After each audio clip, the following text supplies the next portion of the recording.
어찌하여 악인이 생존하고 장수하며 세력이 강하냐. 그들의 후손이 앞에서 그들과 함께 굳게 서고 자손이 그들의 목전에서 그러하구나. 그들의 집이 평안하여 두려움이 없고 하나님의 매가 그들 위에 임하지 아니하며 그들의 수소는 새끼를 베고 그들의 암소는 낙태하는 일이 없이 새끼를 낳는구나. 그들은 아이들을 양떼같이 내보내고 그들의 자녀들은 춤추는구나. 그들은 소고와 수금으로 노래하고 피립으로 즐기며 그들의 날을 행복하게 지내다가 잠깐 사이에 수월에 내려가느니라. 아멘. 샬롬. 점점 추워지는 겨울이지만 하나님의 은혜로 따뜻한 사랑을 나누는 주일 되기를 원합니다. 오늘 본문을 보면 욥은 먼저 친구들을 향하여 자신의 말을 경청해 주기를 요청하고 있습니다. 그리고 욥은 악인들의 형통과 번영에 대해서 이해되지 않는 마음을 토로하고 있습니다. 이렇게 고통스러울 때 우리는 어떻게 살아가야 할까요? 오늘 믿음의 삶에 대해서 함께 생각해 보고 싶습니다. 믿음이란 보이지 않고 알 수 없음에도 신뢰하는 것입니다. 4절에 보면 욥은 내가 어찌 조급하지 아니하겠느냐라고 하였습니다. 이는 욥 자신이 불안해하며 불평하는 데에는 이유가 있다는 말입니다. 그것은 물론 다음 절에서 말하고 있는 것처럼 친구들조차 놀랄 정도였던 자신의 급작스런 몰락과 고통 때문이라고 할 수 있습니다. 그러나 사실 욥의 조급함은 그의 몰락과 고통 그 자체 때문이라기보다는 그러한 재앙이 자신에게 미치게 된 분명한 원인을 알지 못함에서 오는 것입니다. 욥은 지금 자신의 인생 중에서 가장 어두운 터널을 지나고 있었습니다. 그런데 그는 왜 자신에게 그러한 재앙이 임하였는지 도무지 알 수 없었습니다. 하나님 앞에서 신실한 믿음을 가지고 있던 욥에게 있어서 이러한 상황은 너무도 큰 고통이었으며 시험거리였습니다.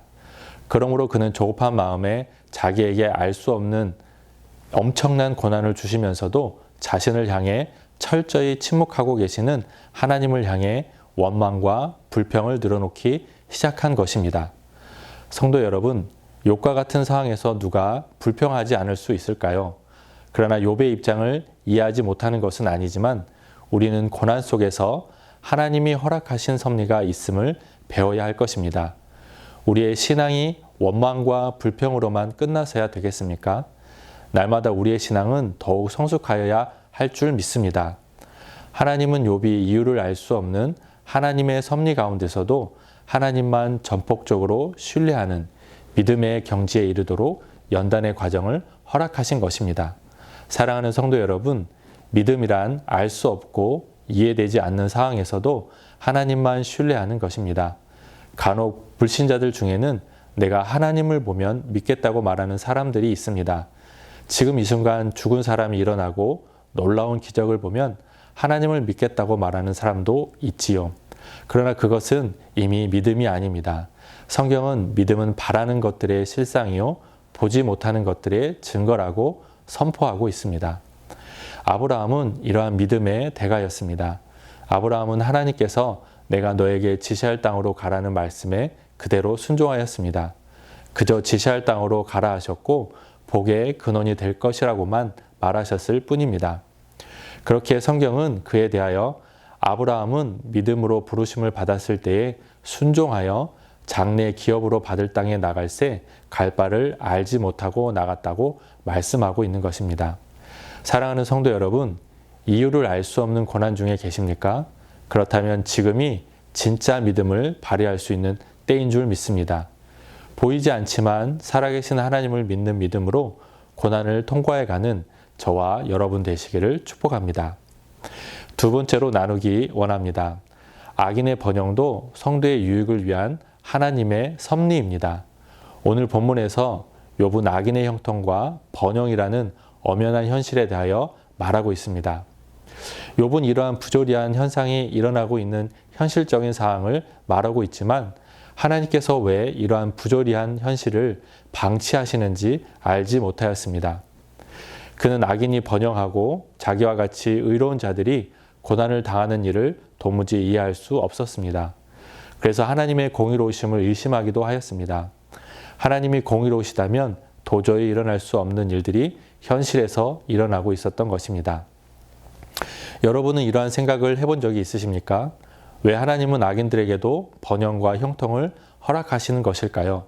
우리는 그 이유를 다 알 수 없지만 확실한 것은 악인의 번영과 형통도 궁극적으로 보면 성도의 유익을 위한 것이라는 사실입니다.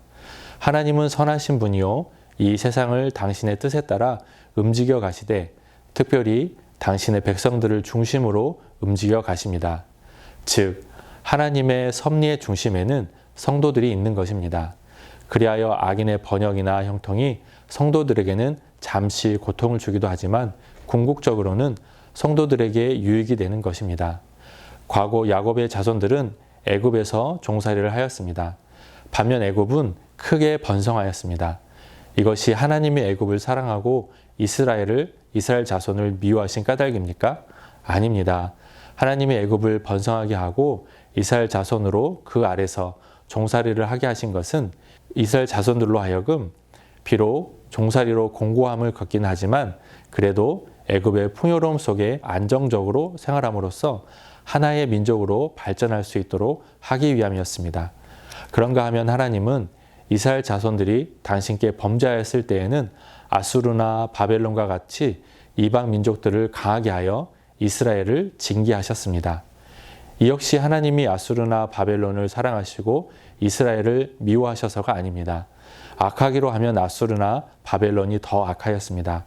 그럼에도 불구하고 그들을 강하게 하여 이스라엘을 치게 하신 것은 이스라엘 자손들로 자기들의 잘못을 깨닫고 회개하게 함으로써 결국 그들로 하나님의 복을 받게 하기 위한 것이었습니다. 나중에는 결국 아수르나 바벨론은 역사의 무대에서 사라졌지만 이스라엘은 여전히 존속하고 있지 않습니까? 이러한 사실이 보여주듯이 악인들의 번영과 형통, 그리고 그로 인한 성도들의 고통의 이면에는 궁극적으로 성도들의 유익을 위한 하나님의 섭리가 있는 것입니다. 그러므로 우리는 악인의 번영이나 형통을 볼 때 신앙의 회의에 빠질 것이 아니라 성도의 유익을 위한 하나님의 섭리가 있음을 알고 감사할 수 있기를 바랍니다. 사랑하는 성도 여러분, 욥과 같이 인생에서 이유를 알 수 없는 고난이 다가왔을 때 믿음으로 살아갑시다. 나는 힘든데 악인들이 형통하고 행복한 모습을 바라보게 될 때 성도들을 향한 하나님의 섭리가 있음을 믿으시기 바랍니다. 믿음으로, 오직 믿음으로 승리하는 저와 사랑하는 성도님들 다 되시기를 축복합니다. 함께 기도하도록 하겠습니다. 하나님 감사합니다. 의인은 믿음으로 말미암아 살리라 말씀하신 것처럼 욥과 같은 상황에서도 믿음으로 하나님을 바라볼 수 있는 신앙이 되기를 원합니다. 우리의 인생 가운데 신실한 하나님의 손길을 경험하며 주님만 신뢰하며 승리하게 하옵소서. 감사드리며 예수님의 이름으로 기도합니다. 아멘.